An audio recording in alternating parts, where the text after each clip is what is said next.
अंदर अरविंद केजरीवाल जी के नेतृत्व में आम आदमी पार्टी की सरकार द्वारा लगातार दिल्ली के लोगों के लिए किए जा रहे कामों से प्रभावित होकर के आज भारतीय जनता पार्टी के गोंडा विधानसभा क्षेत्र के अंतर्गत आने वाले ब्रह्मपुरी वार्ड 47E के निगम पार्षद राजकुमार बल्लन जी आम आदमी पार्टी ज्वाइन कर रहे हैं। आम आदमी पार्टी परिवार में इनका स्वागत है। राजकुमार बल्लन जी लगातार 4 बार भारतीय जनता पार्टी किसान मोर्चे के प्रदेश अध्यक्ष रहे। किसान मोर्चा के प्रदेश अध्यक्ष की जिम्मेदारी का 4 बार निर्वहन करने के साथ साथ मयूर विहार जिला के प्रभारी रहे, उत्तर पूर्वी जिला के अध्यक्ष रहे, साथ ही साथ एडीएमसी के अंदर 2 बार जो शिक्षा समिति है, एजुकेशन कमेटी है, उसके अध्यक्ष रहे। आज दिल्ली के अंदर जिस तरह से तमाम विपरीत परिस्थितियों के बावजूद सरकार काम कर रही है, जनता के हित के लिए काम कर रहे हैं, दिल्ली के मुख्यमंत्री जनता के हित के लिए काम कर रहे हैं, लेकिन जिस तरह से भारतीय जनता पार्टी काम करना तो दूर, दिल्ली के हर संकट के समय में केंद्र की सरकार अड़चन डालती है और उससे भी जब पेट नहीं भरता है तो आरोप प्रत्यारोप जो निराधार होते हैं उस राजनीति पर उतर आती है। आज पूरा दिल्ली के अंदर इस बात का दुख है कि जिस समय कोरोना महामारी का सेकेंड वेव आई, दिल्ली के मुख्यमंत्री और दिल्ली के लोग जब ऑक्सीजन के संकट से जूझ रहे थे, सरकार से लेकर के सुप्रीम कोर्ट तक दिल्ली के लोगों के जान बचाने के लिए लगातार प्रयास कर रहे थे, उस समय पूरी भारतीय जनता पार्टी का माननीय प्रधानमंत्री से लेकर के और राज्यों के मुख्यमंत्री तक सभी पश्चिम बंगाल में चुनाव का प्रचार कर रहे थे। उस चुनाव के प्रचार के बेहोशी में उनको समझ में नहीं आया कि दिल्ली की हालात क्या हैं, दिल्ली में के लोगों की जानें कैसी जा रही हैं, हॉस्पिटल में लोग कैसे तड़प रहे हैं, कई लोगों की ऑक्सीजन की वजह से जान गई। कोर्ट ने संज्ञान लिया। आज उनकी नींद, कुंभकर्ण की नींद जागी है। अब कह रहे हैं कि वो भी झूठा, कमेटी का भी झूठा प्रस्ताव सामने ला करके एक झूठा निराधार आरोप लगाने की कोशिश कर रहे हैं कि दिल्ली सरकार ने तो जरूरत से ज्यादा ऑक्सीजन मांगा था। इससे शर्मनाक बात कुछ नहीं हो सकती थी। जो लोग, दिल्ली के लोगों के वैक्सीन लगाने के लिए हमने कहा दिल्ली के लोगों को वैक्सीन दीजिए, जब दिल्ली के लोगों को वैक्सीन की जरूरत थी तब वैक्सीन विदेश में भेज रहे थे। तो इस तरह से, जिस तरह से केंद्र सरकार की नीतियां और दिल्ली के अंदर एमसीडी की जो हालात हैं, आज ये जगजाहिर हो चुका है कि अगर दोबारा इनके हाथ में आया तो एमसीडी के ये पुर्जे को बेच देंगे। नीलामी की तैयारी हो रही है। तो ऐसी परिस्थितियों में न सिर्फ आम आदमी पार्टी के लोग बल्कि कांग्रेस के पार्षद कुछ दिन पहले सदर बाजार से ज्वाइन किए और आज भारतीय जनता पार्टी के वर्तमान पार्षद राजकुमार बल्लन जी ज्वाइन कर रहे हैं। और हम सबका मकसद एक ही है कि जिस तरह से दिल्ली सरकार में बदलाव आने से काम की गति बढ़ी है, एमसीडी में भी बदलाव हो और एमसीडी के अंदर काम की गति बढ़े। तो आज मैं राजकुमार बल्लन जी का पार्टी में स्वागत करता हूं और मैं चाहता हूं कि राजकुमार बल्लन जी आपके बीच में अपनी बात रखें।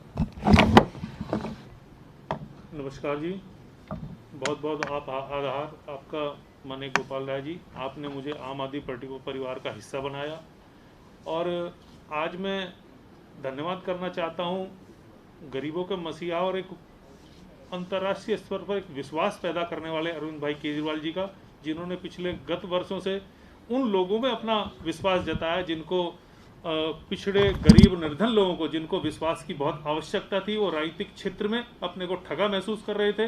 एक नया सूरज उदय होकर दिल्ली में जब आया तो भारतीय जनता पार्टी के कार्यकर्ता होने के साथ साथ भी उनकी कई बातों से हम उस समय भी प्रभावित थे। उस समय जब अन्ना आंदोलन पहला हुआ था तो कार्यकर्ता के नाते सर्वप्रथम वहाँ सफाई करवाने का काम भी हमने शुरू किया था। उसके बाद राजनीतिक व्यवस्था, राजनीतिक कार्यकर्ता जो रही होंगी, लेकिन एक बात की पीड़ा मुझे आज यहाँ लेकर आई है।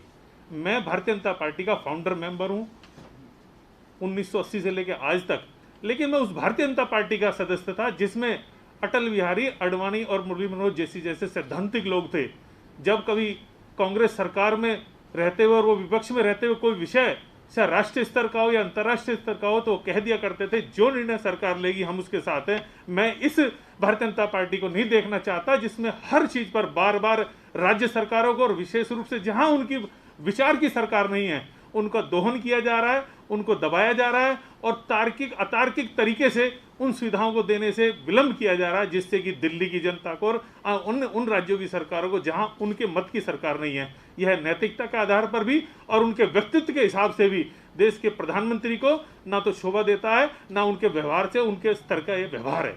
उनको चाहिए अपने सभी राज्यों को शिशु की भांति, प्रधानमंत्री का दायित्व ये बनता है कि सभी राज्यों को उसको कोविड काल के दौरान जिस तरह की घटिया राजनीति हुई उससे मेरा मन बहुत व्यथित हुआ। और आज आने से पहले 3 दिन पहले जब दिल्ली के शिक्षा मंत्री मनीष सिसोदिया जी ने जो स्पष्ट अखबारों में दिया है उसका को पढ़कर तो मन बहुत ही व्यथित हुआ। व्यथित ये हुआ कि जो कारण डोर टू डोर राशन योजना को रोकने के लगाए गए हैं उनके कुछ बचकानी हरकतें उनको समझ में नहीं आ रहा है कि उनका रीजन क्या है। एक ऐसी योजना जो गरीबों के लिए, विशेष रूप से जिस क्षेत्र से मैं आता हूँ यमुना पार से, वहाँ इस योजना का सबसे ज़्यादा लाभ मिलना है। मैं भारतीय जनता पार्टी का कार्यकर्ता होने के नाते मैंने वो युग देखा है अटल आडवाणी मुरली मनोहर जोशी का, लेकिन दिल्ली में मैंने जो युग देखा है केदारनाथ साहनी, मदनलाल खुराना, ओम प्रकाश कोहली जैसे ऐसे लोगों का जिनका नैतिक स्तर बहुत ऊंचा था।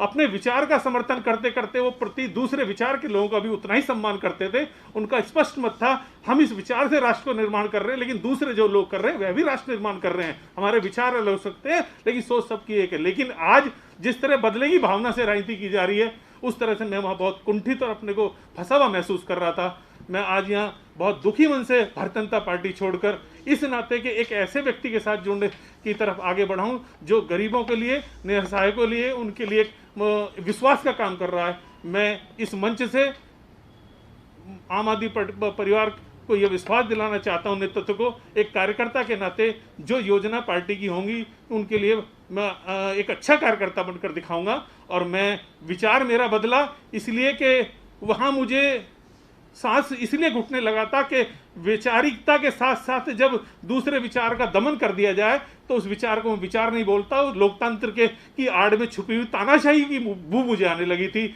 इस नाते आज मैं यहाँ हूँ। ये मुझे इस बात की खुशी भी हो रही है कि मुझे परिवार का हिस्सा बना लिया गया है, लेकिन कहीं ना कहीं उस परिवार को जहाँ मैंने 35 साल दिए हैं उसकी पीड़ा भी मैं साथ लेकर आ रहा हूँ। लेकिन मैं आपको भरोसा दिलाता हूँ गोपाल राय जी, आपके सिपाही के नाते मैं जिस योजना से अरविंद भाई की योजना दिल्ली के लोगों के लिए है, मैं सिपाही की तरह काम करूँगा और एक अच्छा सिपाही बन के कोशिश करूँगा कि आप सबका हृदय जीत कर और लोगों के लिए वो कार्य कर सकूँ। जो भावना पार्टी के कार्यकर्ता से होती है मैं पूरी करने की कोशिश करूँगा। पुनः विशेष रूप से मैं धन्यवाद करूँगा आपका कि आपने मुझे आज भाजपा परिवार से यहाँ लाकर वो जो सम्मान दिया है उसके लिए मेरे पास कोई शब्द नहीं है। विशेष रूप से रोमी भाटी और सिद्धत जी जो सेतु का काम किया उनका ही मैं आभार व्यक्त करता हूँ कि मुझे मौका दिया कि मुझे एक ऐसी विचारधारा है जो दिल्ली में लोगों के हृदय तक पहुंच रही है। इन्हीं शब्दों के साथ मैं आपका बहुत बहुत पुनः आभार व्यक्त करता हूं। कोई क्वेश्चन है तो ले लीजिए फिर। सर, इसके अलावा सवाल है दो मुद्दे जिनका पहले इसको कर लो फिर आते हैं। इस पर कोई क्वेश्चन है? हाँ बोलिए। हाँ पंकज जी। जी सर, एक ऑक्सीजन की बात आपने की शुरुआत में, क्या दिल्ली सरकार के जो बाकी अस्पताल हैं उनसे कोई डेटा मांगा गया था इस कमेटी के द्वारा, या इस कमेटी से जुड़े हुए लोगों ने संपर्क किया था सरकार से कि हमें इन अस्पतालों का डेटा चाहिए, कितनी यहाँ मांग है, कितने बेड हैं और कितने एक्टिव केस हैं और कितनी ऑक्सीजन की जरूरत है? देखिए, ये जो कमेटी थी उसमें दिल्ली सरकार के भी लोग थे। उनकी जब कोई राय और उनकी चीज़ों को कोई महत्व ही नहीं दिया गया तो मांगेंगे वो किससे? ये तो एक तरफा मनगढ़ंत रिपोर्ट तैयार की गई। तो आपको लगता है कि जो स्थिति दिल्ली में बनी हुई थी उस वक्त, जो मांग की जा रही थी, बड़े बड़े अस्पतालों से SOS कॉल आ रहे थे, उस आधार पे जिन 4 अस्पतालों को चुना गया है वो तो कुछ भी नहीं है? देखिए, जो मौत का मंजर लोगों ने अपनी आंखों से देखा वो कोई छुपी बात नहीं है। पूरे कोरोना काल में हुआ क्या है वो कोई ऐसी बात नहीं थी, फाइलों की बात नहीं थी। उस समय एक एक आदमी अपने ऑक्सीजन के लिए तड़प रहा था और दिल्ली सरकार और दिल्ली के मुख्यमंत्री अरविंद केजरीवाल 24 घंटे उसके लिए जूझ रहे थे। इनको इसलिए समझ में नहीं आया कि उस समय इनको तो बंगाल का चुनाव दिखता था, इसलिए वो समझ ही नहीं पाए दिल्ली के लोगों की पीड़ा। अब किसी ने ज्ञान दिया कि नहीं ऐसे कर लो। अरे भाई, पर्दा डाला जा सकता है लेकिन कितना सच छुपाओगे? मुझे लगता है कि ये बहुत ही नीचे की स्तर की राजनीति है और कमेटी अगर बनी थी तो कमेटी के सभी सदस्यों की राय, फैक्ट, तथ्य के आधार पर आप रिपोर्ट बनाइए, उससे दिक्कत क्या है? लेकिन केवल इसलिए कि अरविंद केजरीवाल को बदनाम करना है, इसलिए झूठे तथ्यों के आधार पर आप रिपोर्ट बिना कमेटी के लोगों की राय लिए आप बनाए हो तो ठीक नहीं है। सर, आप अलग-अलग वैक्सीनेशन सेंटर खुद भी जाते रहे हैं और दिल्ली में जो वैक्सीन मिलती रही है उसके तथ्य भी सबके सामने हैं। कोवैक्सीन जो वैक्सीन है, इसका पहला डोज जून के महीने में किसी को नहीं लगा है, क्योंकि पहले डोज जिनको लगा उनको दूसरा डोज लगाना जरूरी था। क्या इसकी एक वजह और आप मानते हैं? क्या वैक्सीन की कमी दिल्ली में रही इसलिए पहला डोज लोग नहीं लगवा पाए, लोग मजबूरी में दूसरे डोज लगवा रहे? नहीं, दूसरे डोज नहीं तो पहला जो भी वैक्सीन लगवा रहे। हाँ, दूसरे जो डोज लेगा वही पहला होगा।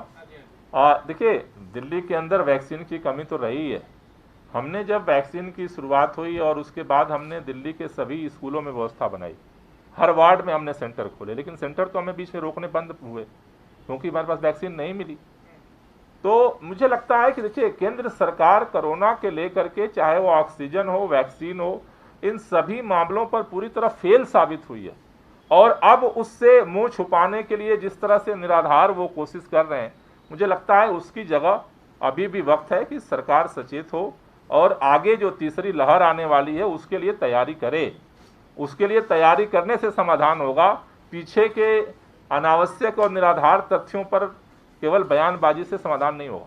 दिल्ली को पर्याप्त वैक्सीन मिलनी चाहिए, निश्चित रूप से मिलनी चाहिए, सबको मिलनी चाहिए। धन्यवाद सर।